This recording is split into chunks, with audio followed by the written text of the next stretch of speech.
Itu dari orang-orang yang menjual ayat-ayat Allah, yang menjual nama Islam, yang menjual nama baik keustatan dan keulamaan untuk kepentingan pribadi atau kelompoknya.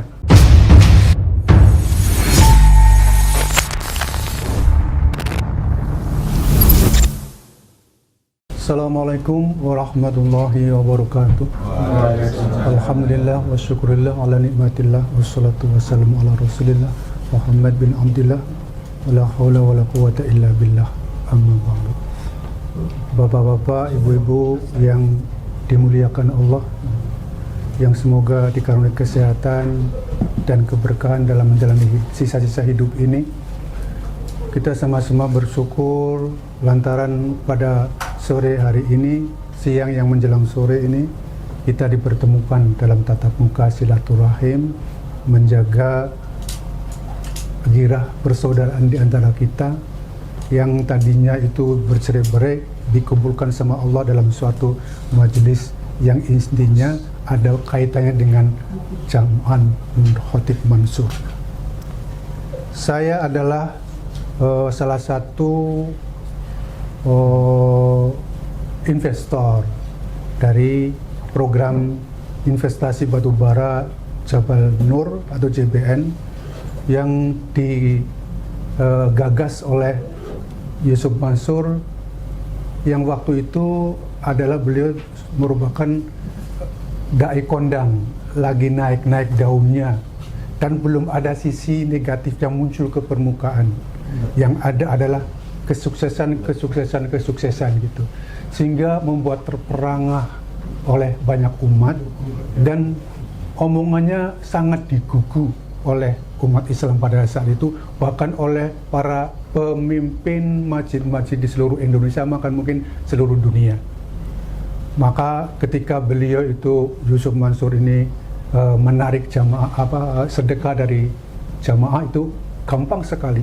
Bahkan seorang istri bupati pun tertarik untuk menginvestasikan sampai ke jam tangan dan sebagainya gitu.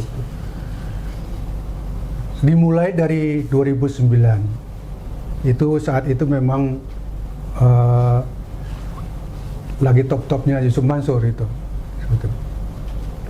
Dan kemudian berjalanlah program yang digagas oleh Yusuf Mansur ini dengan sangat baik dan rapi.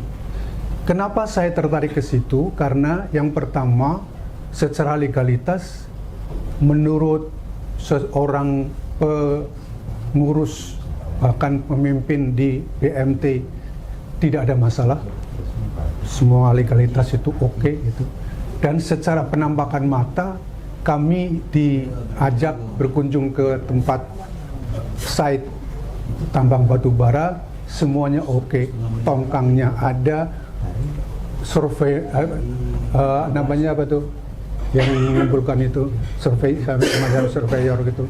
Kemudian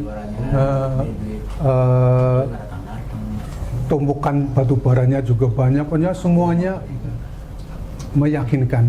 Bahkan semua biaya yang dikeluarkan untuk biaya untuk perjalanan trip, bahkan sampai puluhan orang itu dibiayai oleh Yusuf Mansur. Dalam hal ini adalah BMT atau program ini yang ada kaitannya dengan PT Adi Partner Perkasa yang diketuai oleh Adiansyah gitu. Pada waktu itu Yusuf Mansur ketika pertama kali datang ke Masjid Darussalam, yang menarik hampir semua audiens yang mendengar ceramah beliau untuk ikut investasi itu adalah menjadi orang yang kaya dunia dan kaya akhirat, menjadi orang yang memiliki kesempatan besar untuk berinvestasi sambil bersedekah. 50% dari pendapatannya adalah untuk sedekah dan 50% baru dipakai untuk membangun perguruan atau pesantren Darul Quran, di mana rencananya itu akan mendidik para hafiz-hafiz dengan gratis tanpa biaya bagi orang-orang yang nggak mampu, meskipun ternyata jauh panggang daripada api itu.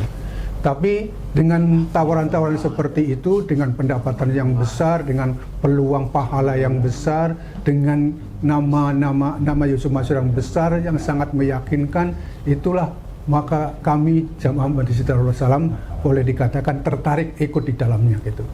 Saya masuk di dalamnya. Tapi dalam perjalanan hanya beberapa bulan saja itu cash flow itu bagus gitu.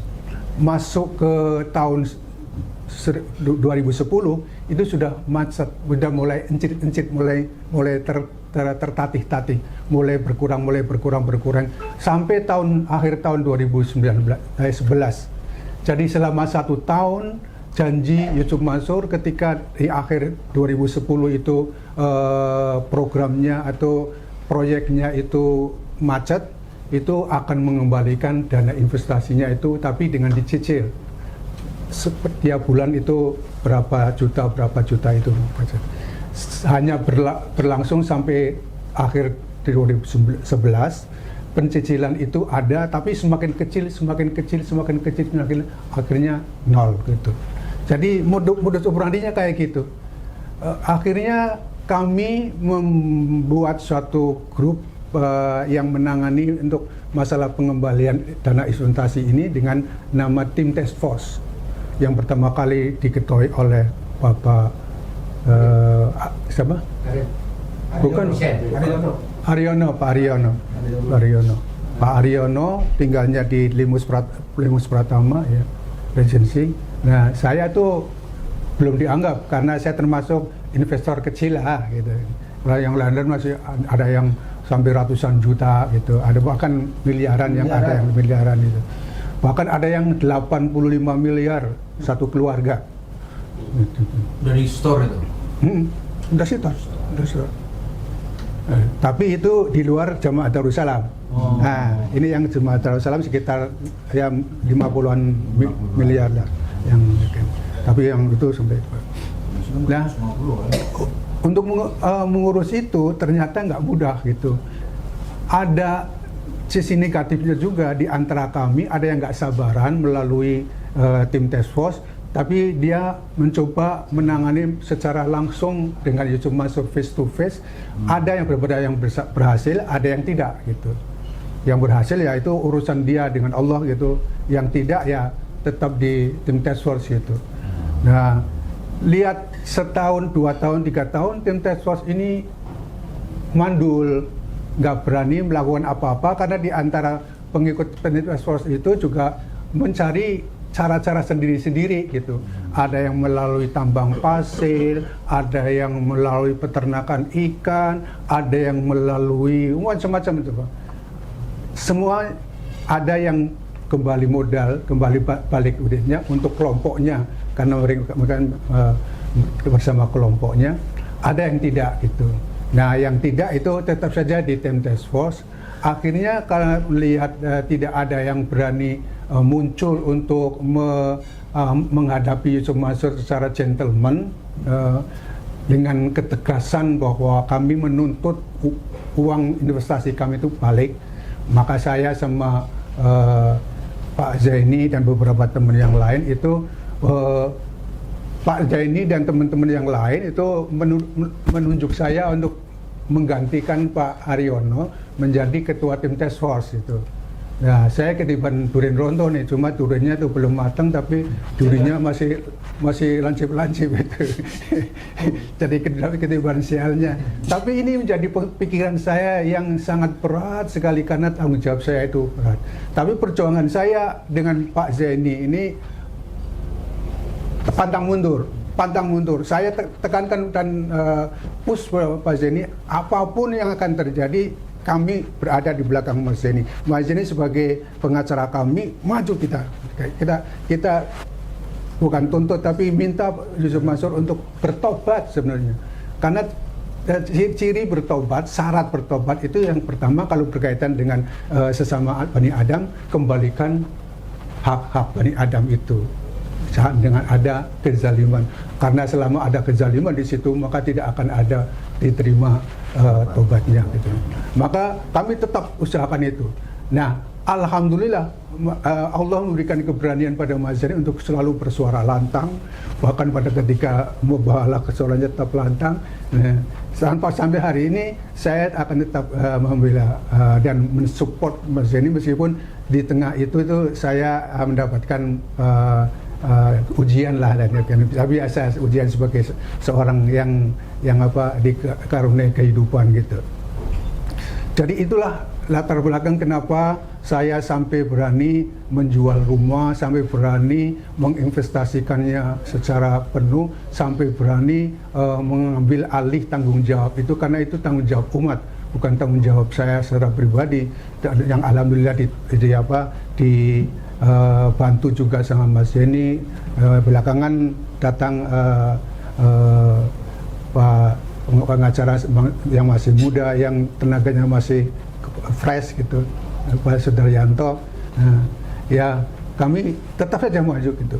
Awalnya tidak ada yang optimis, awalnya hampir semua tim task force itu pesimis, termasuk yang 6 miliar ini pesimis dia untuk uangnya kemulang, makanya dia termasuk yang tidak aktif gitu.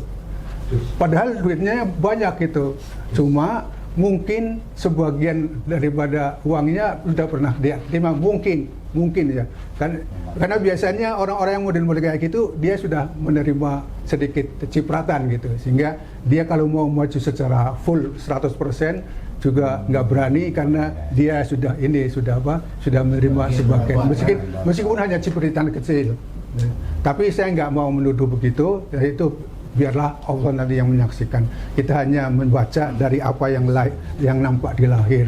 Nah, inilah yang membuat kami itu pantang mundur, seperti harapan dari Pak Ustadz Tabrani, bahwa kami memang sejak semula ingin membersihkan Islam itu dari orang-orang yang menjual ayat-ayat Allah, yang menjual nama Islam, yang menjual nama baik keustatan dan keulamaan untuk kepentingan pribadi atau kelompoknya.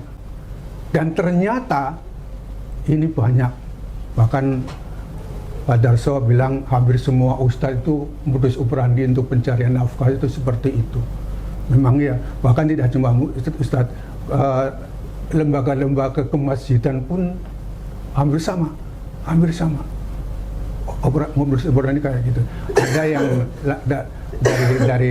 dari sedekah, dari umat sih ada, tapi yang lain-lain ada juga yang seperti itu. Jadi ini pelajaran yang baik bagi saya pribadi, dan ternyata mendapat sambutan dari umat yang cukup bagus, mendapatkan dukungan dari umat cukup bagus, meskipun sangat disayangkan dari kelompok orang-orang yang agamanya bagus justru tidak ada, hampir tidak ada. Sampai ke majelis ulama pun tidak mau bersuara untuk tentang ini. Bahkan berjanji akan memanggil kami untuk merundingkan dan berkomunikasi dengan lebih bagus, diskusi dengan lebih bagus dengan tentang masalahnya di Sumasor. Tidak berani. Sampai sekarang nggak pernah mengundang kami untuk datang ke sana lagi. Kami yang datang ke sana menyampaikan pendapat, menyampaikan gagasan, menyampaikan aspirasi, tapi janji untuk mengundang kami untuk menindaklanjuti itu tidak ada. Bahkan partai-partai politik apalagi gitu, tidak ada kan. Jadi kami betul-betul tidak ada pendukung dari secara organisatoris. Nggak ada, kami cuma mengandalkan kekuatan pribadi masing-masing. Saya sendiri hanya melalui kekuatan doa dan tahajud, doa terutama sehabis sholat, terutama sholat tahajud. Dan saya sudah sampaikan berkali-kali, doa saya itu simple, minta diberi pertolongan untuk melawan, mengatasi,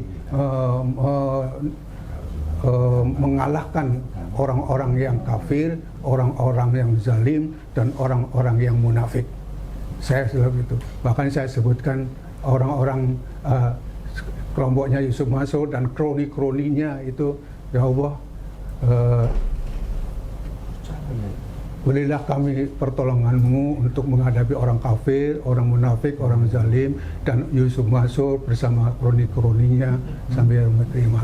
Dan saya doakan terus sampai hari ini gitu. Dan salah satu doa besar kami adalah ketika mubahalah. Di situ juga saya berdoa, dan salah satu doa saya ada doa ini juga gitu. Dan alhamdulillah Allah mendengar doa kami, dan satu persatu apa yang kami sampaikan dan mubahalahkan ke Allah Subhanahu wa taala, Allah ijabah, dan satu persatu kita lihat hasilnya. Begitu kurang lebih yang bisa saya sampaikan. Lebih kurangnya mohon maaf, karena kalau saya bicara masalah ini saya seringkali itu emosional, seringkali menggebu-gebu. Alhamdulillah hari ini itu tidak. Hari ini santai, karena mungkin pengalaman-pengalaman yang lalu itu membuat saya harus lebih down untuk mengerjakan.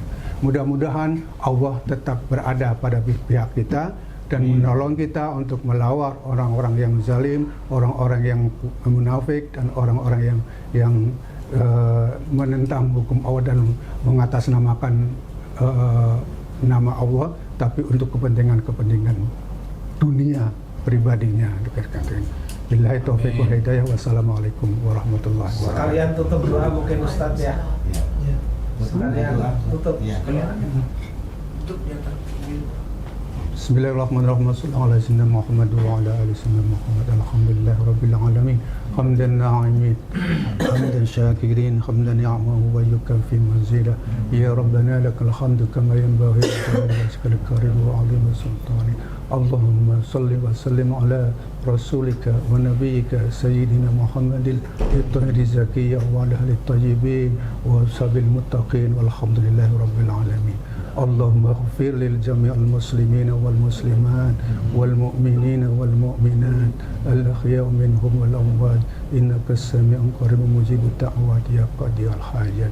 Allahumma ya ghaniyyu ya hamid ya mubdi'u ya mu'id ya rahim ya wadud ya fa'alu lima yurid aghnina bi halalika an haramik wa bi fadlika amma siwak. Allahumma inna nas'aluka al-huda والتقى والعفاف والغنى ربنا أفرغ علينا صبرا وثبت أقدامنا وانصرنا على القوم الكافرين وانصرنا على القوم المنافقين وانصرنا على القوم الظالمين وانصرنا على يوسف منصور وشيعته يا جبار يا عزيز يا كبير يا متكبر يا الله يا رب العالمين. ربنا آتنا في الدنيا حسنة وفي الآخرة حسنة وقنا عذاب النار. وصلى الله على سيدنا محمد وعلى آله وصحبه وبارك وسلم. سبحان ربك رب العزة عما يصفون وسلام على المرسلين والحمد لله رب العالمين.